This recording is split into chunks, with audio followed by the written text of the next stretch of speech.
Hello everybody. Hello all you internet folks.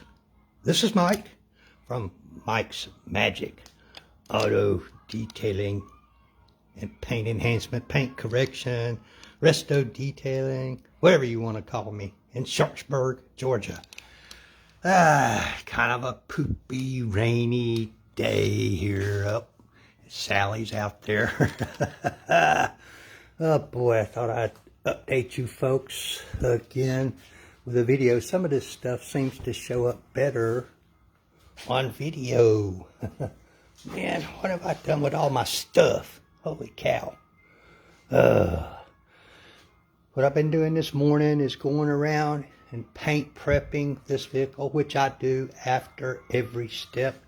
I use the Optimum paint prep. I just like it. And I got my little roll of tape out, a sandwich bag for the baggie test for checking for contaminants to see what spots I may or may not need to clay bar. Got my paint thickness gauge. Here's a little diagram I did with all the paint thicknesses. And as you can see, it varies widely from a low of, I think, about 2.6 up to 10 in some spots, just to kind of refer to as I go around this car. As one of my associates told me, he said, hell, some of those panels you're going to have to polish them with a feather. Normally you don't want to put a polisher on anything that's 4 mils or less.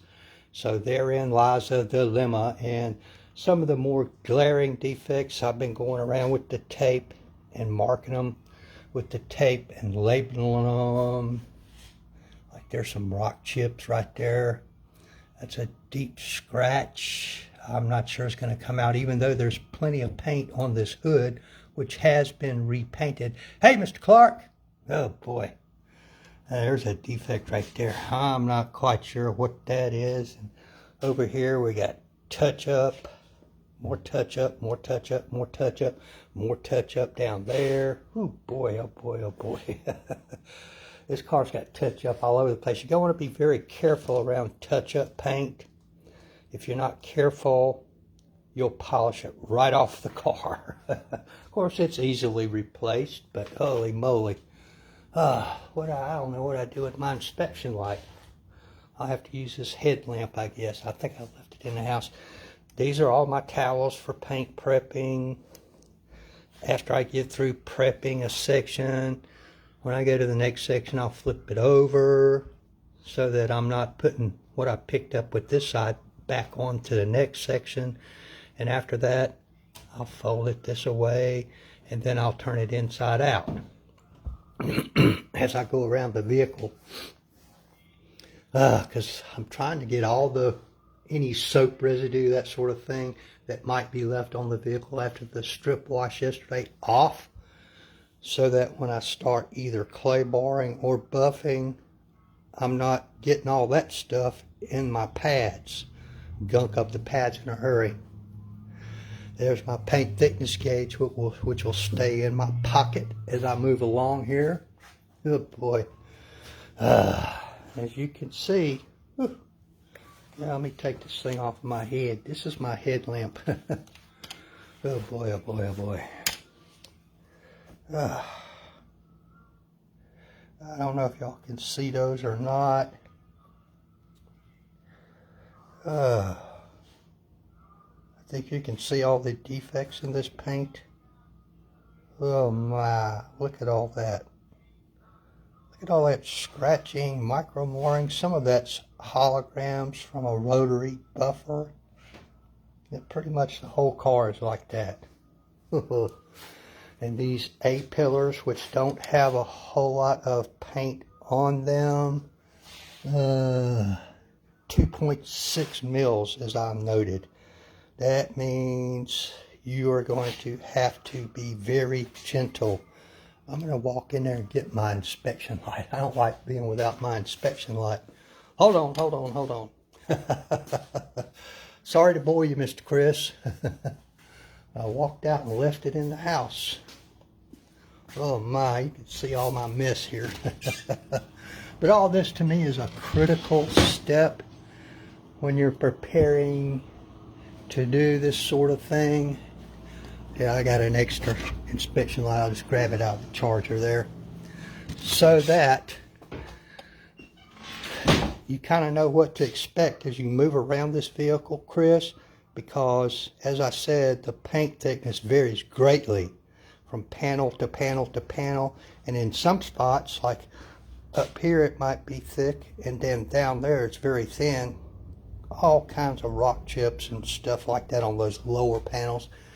Oh my. There we go. Got a good inspection light here. Let's see. Yeah, you can pick up all that, I think. See all that, Mr. Chris? That's from a combination of washing. Hey, Robert! And there you can see a buffer hologram. If you'll look closely, the pattern of the scratching changes. That is most likely from a buffer, because this hood was repainted. Man, because it tests way thicker than the rest of the car. Now see, now like this front clip, Robert, I can't test the paint thickness on this because it's either fiberglass or plastic, and the paint thickness gauge won't work if the substrate's not metal. But I mean, you can see all kind of stuff right there. Some of that will come out. You see some kind of deep scratches right there, and some of it won't. And right here, this tape here, there's some rather obvious buffer hologram. You can see it's almost an exact circle. Looks like about a 5 or 6 inch backing plate and pad was used. There's another one right there, which is just behind that one. And that pattern kind of continues as you go on down the vehicle, which tells me that somebody used a rotary buffer and did not go back and finish down either with a soft pad or a dual action polisher. You remember these patterns well, don't you, Robert? Oh my, look at this A-pillar. Ooh-wee. Scratches, rock chips. You know, there's nothing I can do about the rock chips. Holy moly, look at all that, Robert. Holy cow, holy cow. Ooh-wee. But you can see the scratching. Oh, Lord have mercy. Some of this, if I polish it at all, look at all that. That's from a rotary buffer. Some of this, if I polish it at all, Robert, is going to have to be done by hand with a very soft pad and a very light polish. Oh boy, oh boy. And now this trunk deck has been repainted. Oh man, there again, Robert. I'm thinking those are holograms, buffer trails, whatever you want to call them. Because in a small area like this, when people are washing it, they tend not to do circular motions. They do straight lines, which is what you should do most of the time. Because when you're going to go back and polish, it's easier to detect and remove straight lines if you make any micro marring than it is circular ones. Because your pad is rotating like this, and it's going across the scratches that are this way. And it removes them much quicker and much easier. Does that make sense? That's what they tell me. And I have generally found that to be true. Look at all this. I'm not even getting down there. Holy cow. You see, I took the license plate off, folded that down so I could clean up in there. Holy mackerel.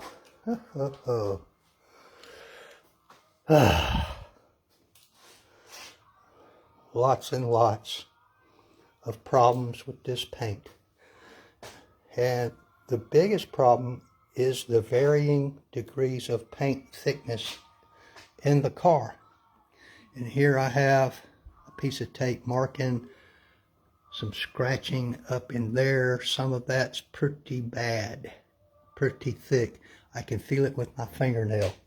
So that means it probably is not going to all polish away. There's a big scratch right there above the keyhole. Wonder where that came from, huh? As you move along, you just see all kinds of stuff. And I was told that these mirrors have been repainted, Robert, recently. And then somebody, looks good from back here without a light on it, but then somebody subsequently scratched them right back up again. Look at all that. They should polish up pretty nicely, though. All the touch-up paint. There's touch-up paint all over this car. And I'll be reviewing each section, Robert, of each panel as I go around this car. And because most all of them are going to have to be treated differently. Different products, different buffers, different grades of pads. Some of it, no buffer at all, will have to be done by hand. We shall just have to wait and see. I'm going to have to call my customer, see what his budget is for this car, because this is going to take a lot of time. Still not sure what I'm going to do about them louvers yet. Those are difficult to deal with. Probably just try to clean them up and get rid of that oxidation and staining. I think you can see that in them. Is about all I'm going to be able to do with those. But that takes a lot of time as well, because you have to do one by one by one by one by one, and there's a bunch of them. And over here in the middle, holy moly, look at all that, Robert and Chris. Holy cow, holy cow. And the glass, I don't know if this is original OEM glass or not. Windshield's not too bad, but you can see there's a lot of contamination on the surface of this glass, and some that is etched into the glass. So that's going to call for a topical polish. These sunroofs here, glass, tempered glass, but you have to be careful with these, Robert, because glass sunroofs are notoriously fragile. Sometimes they shatter for no apparent reason whatsoever. So there will not be a buffer put on these. There again, this will have to be done by hand, and try to remove, see that ring etching right there? Oh, Lord of mercy. Oh, man. The trim and all this stuff is not too bad a shape. I've seen a lot worse. Not too bad, not too bad. The rear glass, you can see some water spotting, which I removed the chemicals that caused the water spotting yesterday chemically. But what it does is when you remove the chemical, it leaves what we call the etching ring, where they have actually etched into the glass itself. I'm not sure if a topical polish is going to remove all that. It probably remove a great deal of it, but I doubt if it's going to remove it all. The headlights, tail lights, not too bad a shape. They're scratched up a little bit, but not bad, not bad. Like I say, this car passes the 4-foot test, which I'm about 4 foot away, but when you move in close, nope. Oh boy, oh boy, oh boy. But I'm going to go have me a little bit of a late lunch, you guys. And then I'm going to try to get a hold of my customer, or maybe do both at the same time. I don't know. I got to figure out how to get these windshield wipers up out of my way. I don't know if you can raise the hood and do that, Robert, or what, because you can't raise them up with the hood closed. You cannot. I guess those are supposedly hideaway wipers. I don't know. Oh, man. You know more about these cars than I do, Mr. Robert. Oh, boy, oh, boy, oh, boy. Ooh, look at all that, would you? Man. Got my work cut out for me either way, Mr. Glick. Lord have mercy. But it's a cool car. Very cool. 89 Camaro Iroc Z. They weren't real fast. They were kind of cool looking and nicely appointed on the interior. Not bad, not bad. This one's an automatic, as you might can see. But I think I had, what, a 305 in it, Robert? I think I read. Way underpowered, way underpowered. Oh boy, oh boy. Well, I was going to show you guys one more thing, Robert. I got this tape right here. As you can see that right there. I believe that's from a buffer where the clear coat and the base coat have been burned through, which is a shame because this was repainted.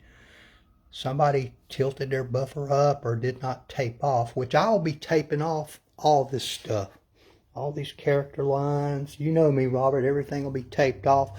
All the trim, you know, the rubber gaskets and all that will be taped off to protect them from the buffer and to avoid staining from the products. And it makes cleanup just a little bit easier as well. Use big wide tape here. You've been to that rodeo, Mr. Glick. Oh boy, and this big old rear glass. Man, that's going to take a lot of taping. Go all the way around that thing. Ooh wee. That'd be a half a roll of tape just for this. Alright guys. I'm going to see if I can get a hold of the customer and get me a bite to eat. Like I said, a late lunch. Thank y'all for tuning in. Like, share, tag, follow, comment, all that stuff. Would be much appreciated. Alright guys, I'll catch y'all later.